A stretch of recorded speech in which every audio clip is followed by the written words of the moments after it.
सभी को नमस्कार। वितान भाग 2 अपने पाठ्यक्रम में है। 12वीं कक्षा में ये चलती है।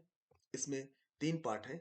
आज हम पहला पाठ करेंगे और पहला पाठ करने से पहले हम इसको सारा ही देखते हुए चलेंगे कि क्या-क्या चीज़ यहाँ पे आती हैं किसी किताब में। तो राष्ट्रीय पाठ्यचर्या की रूपरेखा 2005 सुझाती है कि बच्चों के स्कूली जीवन को बाहर के जीवन से जोड़ा जाना चाहिए। ये हम पूरा नहीं पढ़ेंगे, ये आप ज़रूर पढ़ लीजिएगा, समय लगे तो। और इसी तरह राष्ट्रीय शिक्षा नीति 1986 में भी वर्णित है कि बाल केंद्रित शिक्षा व्यवस्था की दिशा में काफी दूर तक ये हमें कदम लेकर जाएंगे। इसके बाद हम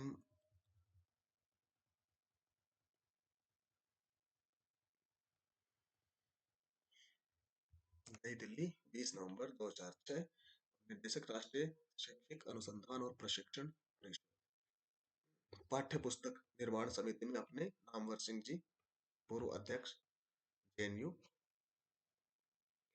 और बाकी बहुत सारे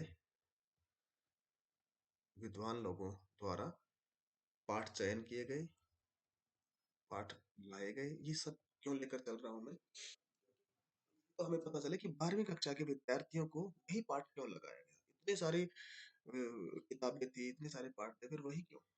ये जानने के लिए हमें इसको पढ़ना बहुत जरूरी। इसके अलावा इनमें से दो तीन चार प्रश्न भी बन सकते हैं। वैसे नहीं बनेंगे तो उत्तरों तक पहुंचने के लिए भी ये बड़ा काम दे सकते हैं हमें। आभार व्यक्त किया गया है।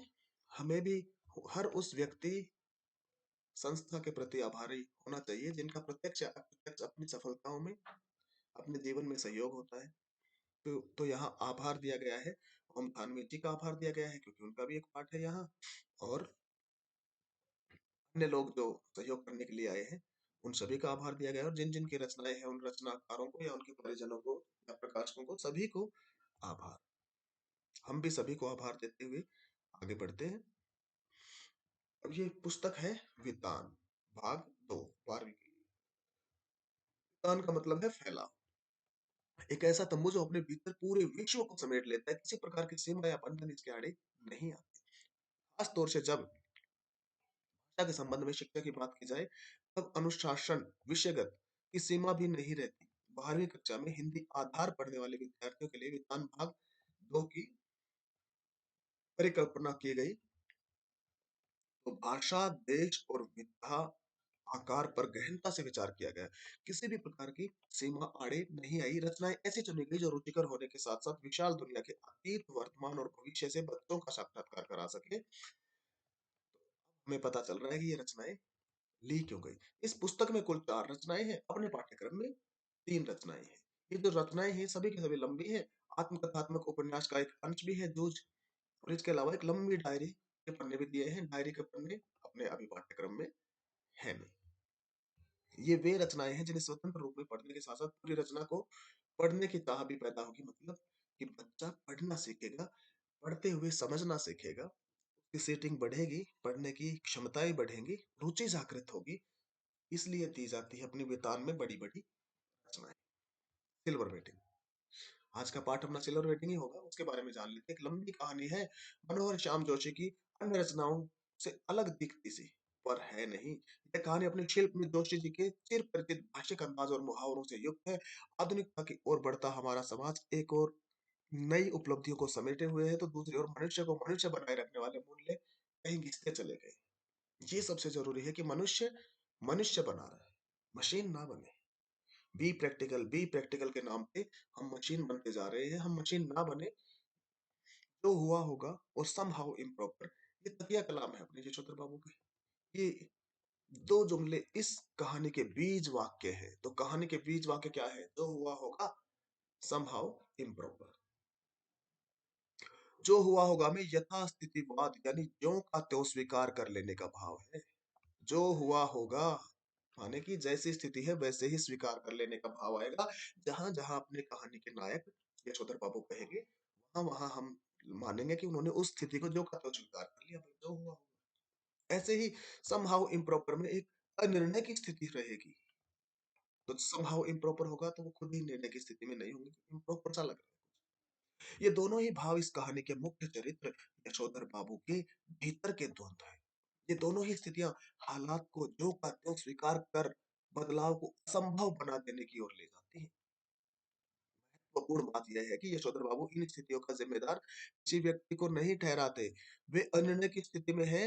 यशोधर बाबू जहां बच्चों की तरक्की से खुश होते हैं, वही समहाउ इम्प्रॉपर यह भी अनुभव करते हैं कि वह खुशहाली भी कैसी जो अपनों में परायापन पैदा करे। इसी द्वंद के साथ साथ इस कहानी को यशोधर बाबू के बहाने देश के प्रॉपर विकास में बाधक समहाउ इम्प्रॉपर तत्वों की तलाश के रूप में भी पढ़ा जा सकता है। तो उन्होंने बताया कि ये भी हम पाठ पढ़ते समय अगर बच्चे को बताते चलेंगे ना कि देश के विकास में भाई इम्प्रॉपर तत्वों का क्या है, कैसे है। फिर आती है जूझ। ये जब हम जूझ पढ़ेंगे तो जूझ को लेकर आएंगे। इस समय हमें पढ़ना है विधान का पाठ मनोहर श्याम जोशी द्वारा लिखा गया सिल्वर वेटिंग। मनोहर श्याम जोशी का परिचय कर लेते हैं, फिर हम अपने पाठ पर आ जाएंगे। Silver wedding. मनोहर श्याम जोशी का जन्म 1935 कुमाऊं माने कि ये उत्तराखंड के हैं। हिंदी के प्रसिद्ध पत्रकार और टेलीविजन धारावाहिक लेखक, लखनऊ विश्वविद्यालय से इन्होंने स्नातक विज्ञान में किया और दिनमान पत्रिका में ये सहायक संपादक रहे हैं। साप्ताहिक हिंदुस्तान में संपादक के रूप में भी इन्होंने काम किया है। 1984 में भारतीय दूरदर्शन के प्रथम धारावाहिक हम लोग, ये एक प्रश्न हो गया अपने अभिव्यक्ति माध्यम के लिए भी महत्वपूर्ण हो गया और इनके लिए भी। 1984 में भारतीय दूरदर्शन का प्रथम धारावाहिक हम लोग के लिए कथा पटकथा लेखन शुरू करने के बाद मृत्यु पर्यंत ये स्वतंत्र लेखन करते रहे। 1984 में भारतीय टेलीविजन की रजत जयंती भी मनाई जाती है, क्योंकि 1959 में भारतीय टेलीविजन की शुरुआत होती है, भारत में टेलीविजन की शुरुआत होती है और 84 तक 25 साल हो जाते हैं। रजत जयंती। ऐसे ही इनका जो पाठ है ना, ये भी 25 साल से संबंधित है। सिल्वर वेडिंग, उसकी भी सिल्वर होता है। प्रमुख रचनाएं हैं कुरु कुरु स्वाहा, कसब, हरिया हरकुलिस की कहानी, हमजाद, क्या, ये सब इनके कहानी संग्रह हो गए, कहानी और उपन्यास संग्रह हो गए। एक दुर्लभ व्यक्तित्व, कैसे, किस्सा गो, मंदिर घाट की पौड़ियां, तथा प्रोफेसर शशि वल्लभ पंत, नेताजी कहिन, इस देश का यारो क्या कहना, ये मैंने संग्रह हो गए। बातों बातों में 21वीं सदी साक्षात्कार लेख संग्रह हो गए। और इसके अलावा लखनऊ मेरा लखनऊ, पश्चिमी जर्मनी पर एक उड़ती नजर, ये हो गए संस्मरण। हम लोग, बुनियाद, मुंगेरी लाल के हसीन सपने, टेलीविजन धारावाहिक। हम लोग, बुनियाद, मुंगेरी लाल के। क्या आपके लिए 2005 के साहित्य अकादमी पुरस्कार से उनको सम्मानित किया गया? क्या निधन 2006 में हो जाता है। फिर अगले लेखक का जीवन परिचय आएगा, क्योंकि हमें वहां जाना ही नहीं है, हमें सीधा अब अपनी कहानी पर आ जाना है। तो सीधा कहानी,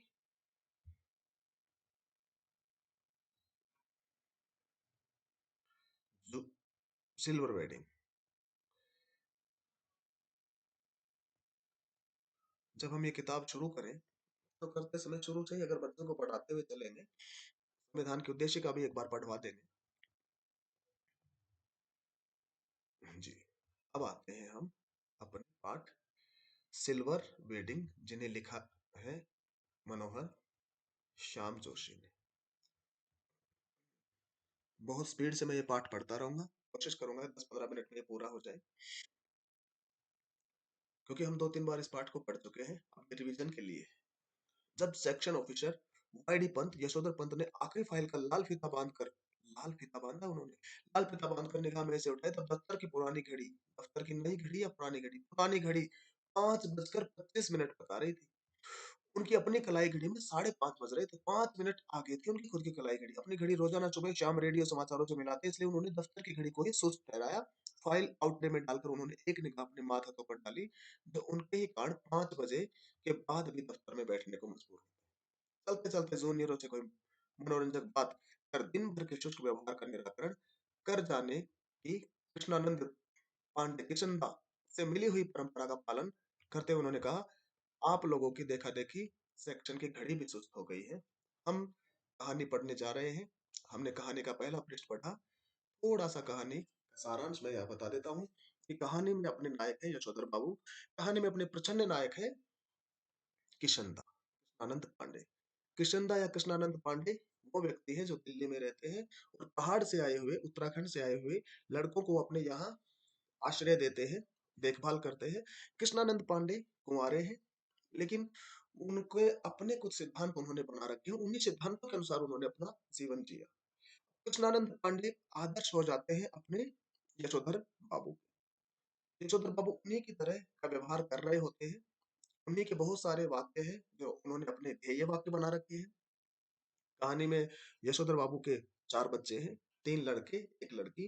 तीनों लड़के बहुत सफल हैं। लड़के को भी हम सफल ही मान लेंगे। डॉक्टर की पढ़ाई करना चाह रही है, अमेरिका जाना चाह रही है, शादी करने से इनकार कर रही है।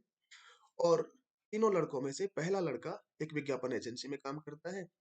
उस विज्ञापन एजेंसी से उनको 1500 रुपए सैलरी मिलती है, जो कि बहुत ज्यादा है। दूसरा लड़का है, उसने आईएएस का एग्जाम पास कर लिया है, लेकिन रैंक थोड़ी नीचे आई तो दोबारा एग्जाम की तैयारी कर रहा है।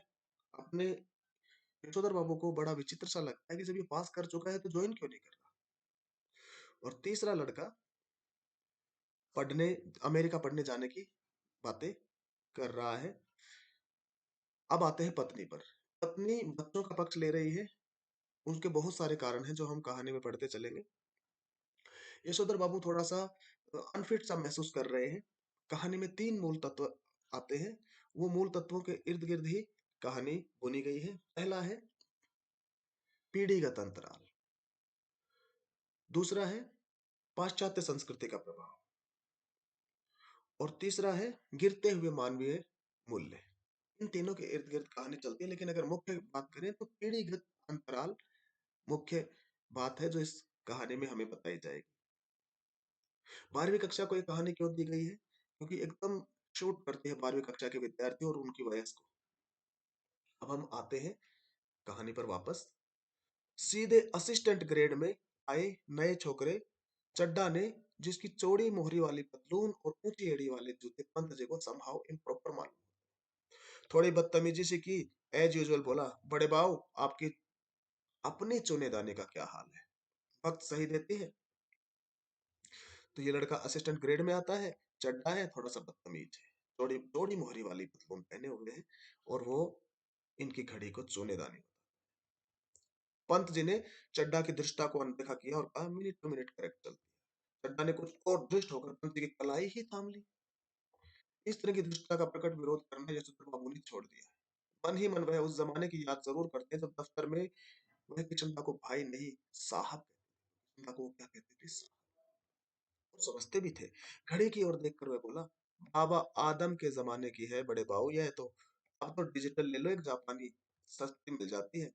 तो यहाँ चीनी घड़ी की बात नहीं होती, जापानी घड़ी की बात होती है, सस्ती मिल जाती। ये सारी बातें कह रहा है चड्डा, जो कि चौड़ी मोहरी वाली पतलून पहने हैं। यह घड़ी मुझे शादी में मिली थी, हम पुरानी चाल के, हमारी घड़ी पुरानी चाल की। अरे यही बहुत है कि अब तक राइट टाइम चल रही है, क्यों कैसी रही। इस तरह नहले पर दहला जवाब देते हुए एक हाथ आगे बढ़ा देने की परंपरा थी रेमजे स्कूल अल्मोड़ा में। तो यहाँ पर अपने यशोधर बाबू ने मैट्रिक पास की थी, रेमजे स्कूल अल्मोड़ा में। वहां की परंपरा थी ऐसे हाथ पर हाथ मारने का। दूसरा परंपरा किशन दा के यहाँ भी थी। इसी तरह आगे बढ़े हुए हाथ पर सुनने वाला बतौर दांत अपना हाथ मारा करता था और वक्ता श्रोता दोनों ठिठाकर हाथ मिलाया करते थे।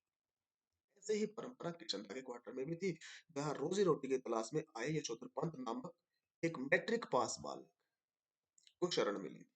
किशन दा कुंवरे थे और पहाड़ से आए हुए कितने ही लड़के ठीक ठिकाने होने से पहले उनके यहाँ रह जाते थे। मैच जैसी थी, मिलकर खाओ लाओ पकाओ खाओ। यशोधर बाबू जिस समय दिल्ली आए थे, उनकी उम्र सरकारी नौकरी के लिए कम थी। ये भी एक क्वेश्चन का उत्तर आएगा कि नौकरी क्यों नहीं कर पाए? कम थी उम्र। कौन सी नौकरी करना चाहते थे? बॉय सर्विस की नौकरी करना चाहते थे।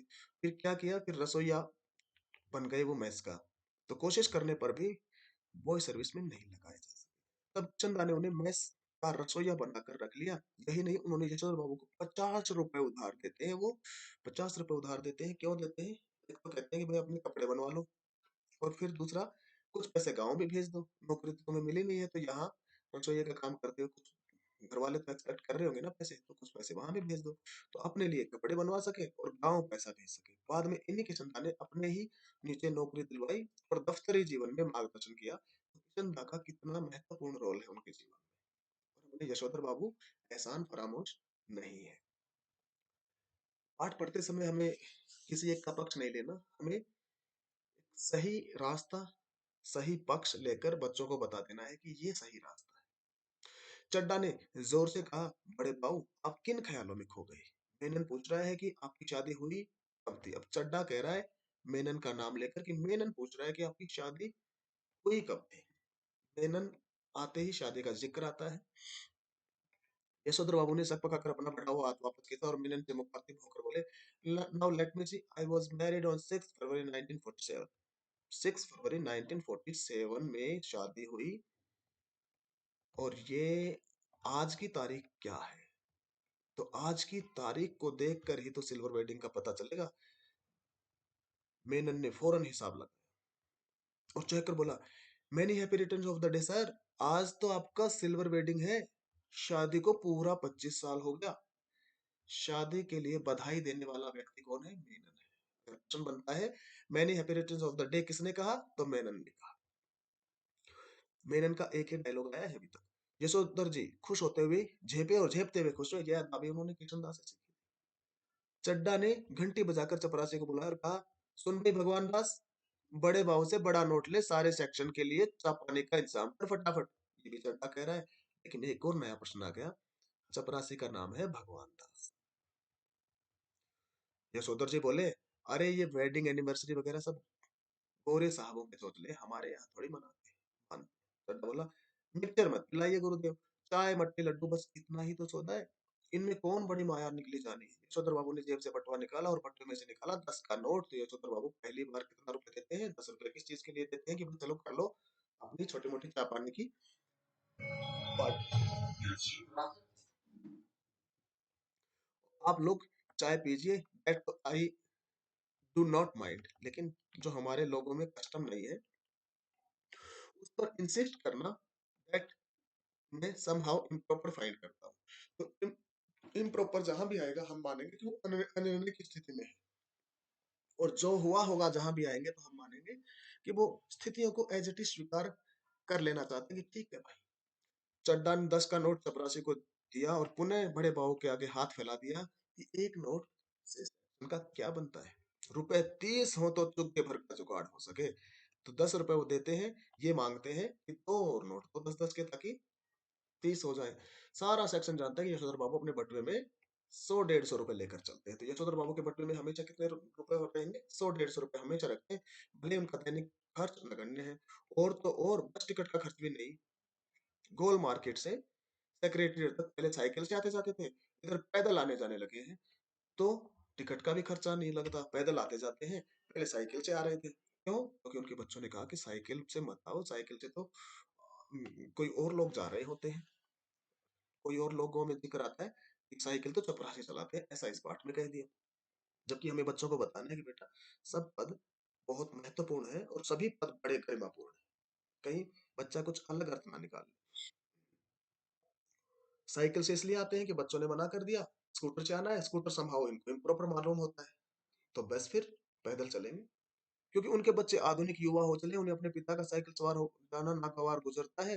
बच्चों के अनुसार साइकिल तो चपरासी चलाते हैं, बच्चे चाहते हैं कि पिताजी स्कूटर ले लें। लेकिन पिताजी को समहाउ स्कूटर निहायत ही बेहुदा सवारी मालूम होती है। और कार जब अफोर्ड नहीं की जा सकती, कार क्यों नहीं ले रहे? क्योंकि अफोर्ड नहीं की जा सकती। तब उसका सोचना ही क्यों? तो पैदल चलो भाई। अब हम आते हैं अगले पृष्ठ पर। पृष्ठ नंबर 4 हो गए। पाठ का नाम हमें याद ही है, सिल्वर वेडिंग, और लेखक का नाम मनोहर श्याम जोशी। चड्डा के जोर देने पर बड़े बाबू ने 10-10 के नोट दो और दे दिए। लेकिन सारे सेक्शन के इसरार करने पर भी वे अपनी सिल्वर वेडिंग की इस दावत के लिए रुके नहीं। मातहत लोगों से चलते चलाते थोड़ा हंसी मजाक कर लेना किचन की परंपरा में है। उनके साथ बैठकर चाय पानी और गप गपाष्टक में वक्त बर्बाद करना उस परंपरा के विरुद्ध है। इधर यशोधर बाबू ने दफ्तर से लौटते हुए रोज बिरला मंदिर जाने और उसके उद्यान में बैठकर कोई प्रवचन सुनने अथवा स्वयं ही प्रभु का ध्यान करने की रीत अपनाई। तो रोज बिरला मंदिर जाते थे। ये बिरला मंदिर है, लेकिन किन देवी देवताओं का मंदिर है? तो बिरला मंदिर लक्ष्मी नारायण जी का मंदिर। यह बात उनकी पत्नी बच्चों को बहुत करती है कि वो रोज उधर जाते हैं। पापा आप कोई बुढ़े थोड़ी हैं जो रोज रोज मंदिर जाए, इतने ज्यादा व्रत करे, ऐसा कहते हैं वे। सदर बाबू इस आलोचना को अनसुना कर देते हैं। सिद्धांत के धनी की किशनदा के अनुसार यही निशानी है। सिद्धांत के धनी की यही निशानी है। ये किसके अनुसार? किशनदा। बिरला मंदिर से उठकर यशोधर बाबू पहाड़गंज जाते हैं तो बिरला मंदिर से उठते ही पहाड़गंज जाएंगे, और घर के लिए साग सब्जी लाते हैं, तो साग सब्जी कहाँ से लाते हैं? पहाड़गंज से लाते हैं, पहाड़गंज बिरला मंदिर से जाते हैं। किसी से मिलना मिलाना हो तो वह भी इसी समय कर लेते हैं, तो भले ही दफ्तर 5 बजे छूटता है पर वो पहुंचते 8 बजे है। ये लो जी, क्यों इतना देर क्यों कर देते हैं? 5 बजे निकलते हैं, 8 बजे, क्योंकि अब उनके बच्चों के साथ बन नहीं पा रही माने पीढ़ीगत अंतराल। तो बच्चों को समझाना है, कुछ हम बदले कुछ तुम बदलो।